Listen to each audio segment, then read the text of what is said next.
Bonjour à toutes et à tous, bienvenue sur la 5e vidéo des actualités germinoises. Retrouvez-moi désormais tous les lundis entre 19 h et 21 h. Pour commencer, retrouvez l'actualité de la semaine du 16 au 22 avril, suivie des manifestations du 23 au 29 avril, et nous finirons avec le portrait de la semaine. Mercredi 18 avril, dans le cadre de l'exposition Côté Jardin à la bibliothèque Marguerite Renaudin, avait lieu un atelier de composition florale animé par Angélique, la fleuriste des jardins d'Angélique, place du 8 mai, avec beaucoup de succès puisque l'atelier a rapidement affiché complet.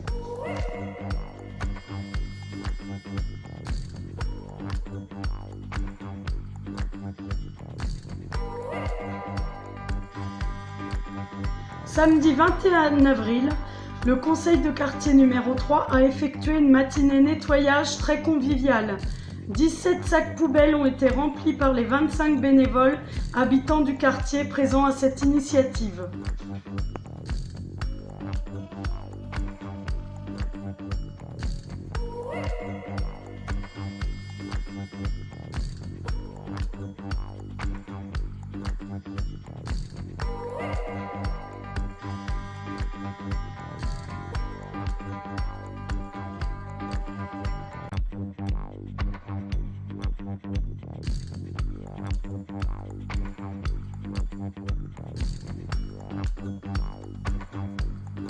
Samedi 21 avril toujours, la parade de printemps a réuni environ 200 enfants.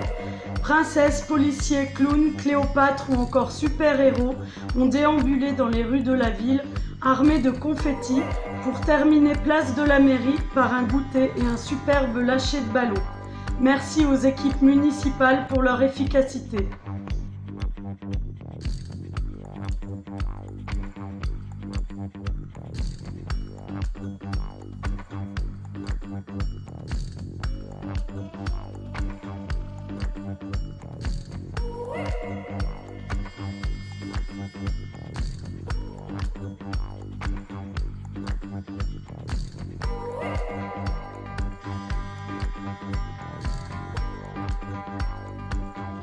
Actualité de la semaine du 23 au 29 avril.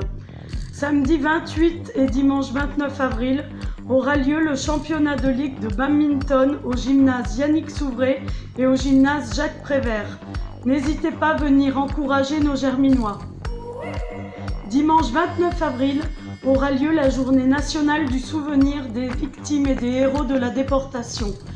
Un dépôt de gerbes aura lieu à cette occasion à 11 h 30 au monument aux morts, place du 8 mai, suivi d'un vin d'honneur en mairie. Pour finir, toujours dimanche 29 avril, la Sage organise un thé dansant à partir de 15 h à l'espace Nelson Mandela. Je laisse monsieur Gérard Ledoux vous présenter cette association pour le portrait de la semaine. Ce reportage a été effectué lors de la 2e séance d'Assage, où le groupe d'enfants est 5 fois moins nombreux qu'à la première séance. Bonjour Gérard, tu es donc le président de l'association La Sage. Donc peux-tu nous parler un petit peu de cette association? Quel est l'historique? Alors pour résumer en quelques mots, cette association a été créée voici un peu plus de 10 ans, puisque c'était en 2007. Mais pour être honnête, elle prenait la suite d'une autre association qui avait organisé l'accompagnement à la scolarité à Saint-Germain-du-Puy, dont un certain nombre d'intervenants actuels faisaient déjà partie. Ça fait un peu plus de 20 ans qu'on fait cette activité. Donc pour Assage, c'est en 2007. Nous sommes un certain nombre d'intervenants qui nous occupons de l'accompagnement à la scolarité des enfants de l'école primaire de Saint-Germain-du-Puy. Ces enfants qui sont en principe proposés ou au moins indiqués par les enseignants avec l'accord des parents, puisqu'il faut toujours bien sûr non seulement l'accord des parents mais une volonté des enfants de venir avec nous, et nous organisons pour eux 2 fois par semaine une heure d'accompagnement à la scolarité. Nous ne sommes pas spécialement dédiés à faire les devoirs, mais pour être franc, c'est souvent à partir des devoirs que l'on travaille et qu'on essaye d'insister un peu plus sur les points pour lesquels les enfants sont le plus en difficulté. Donc nous sommes aujourd'hui 28 intervenants. Nous faisons cette activité 2 fois par semaine, comme je dis, fois à 16 h, de 16 à 17, et une deuxième séance de 17h15 à 18h15. Il faut reconnaître que la deuxième séance, il y a beaucoup moins d'enfants qu'en première, puisque nous avons 40 enfants cette année, mais en deuxième séance, il n'y en a que 6. Donc la grosse majorité des enfants sont en première séance, c'est-à-dire tout de suite après l'école. Alors Gérard, quel est le fonctionnement au niveau des bénévoles pour la SAGE? Notre fonctionnement, comme beaucoup d'associations, on a un comité d'exécutif ou un bureau, appelons ça comme on veut, dans lequel il y a une dizaine de personnes. On regarde et on appréhende l'évolution de l'accompagnement à la scolarité, et puis quelques activités annexes.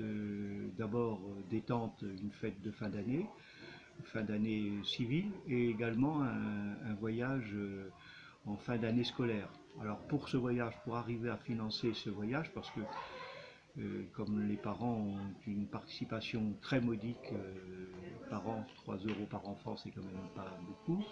Donc on organise une manifestation où on espère recueillir un petit peu de fonds. C'est un thé dansant d'ailleurs qui, je peux le dire aujourd'hui, puisqu'il a lieu le 29 avril, c'est très proche.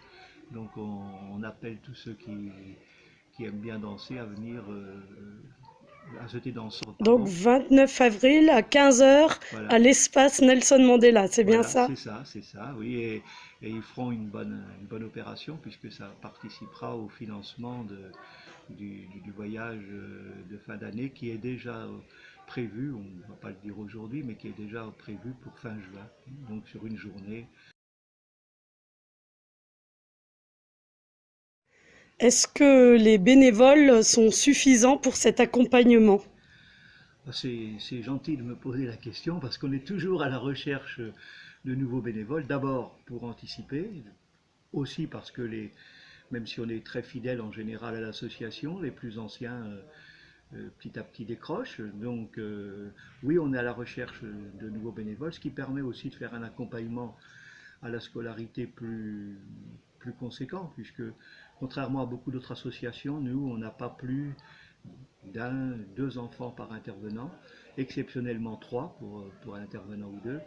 Et donc, plus on a de bénévoles, on est 28, et puis les bénévoles, on est à la recherche d'eux, sachant qu'ils peuvent être absents quand ils le veulent. Le tout, c'est de le savoir à l'avance, et on programme.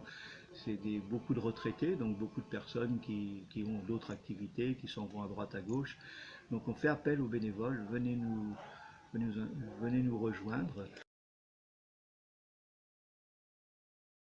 Bien, merci Gérard pour cet entretien, pour la SAGE et pour tout ce que cette association fait pour le bien des enfants. Donc n'hésitez pas à vous mobiliser lors du thé dansant, et également si vous souhaitez être bénévole pour cette association. Merci Gérard. Merci. Merci d'être de plus en plus nombreux à suivre les actualités germinoises sur Facebook et dorénavant sur la chaîne YouTube Les Actualités Germinoises. N'hésitez pas à me proposer des sujets via Facebook ou mon adresse mail. À lundi prochain.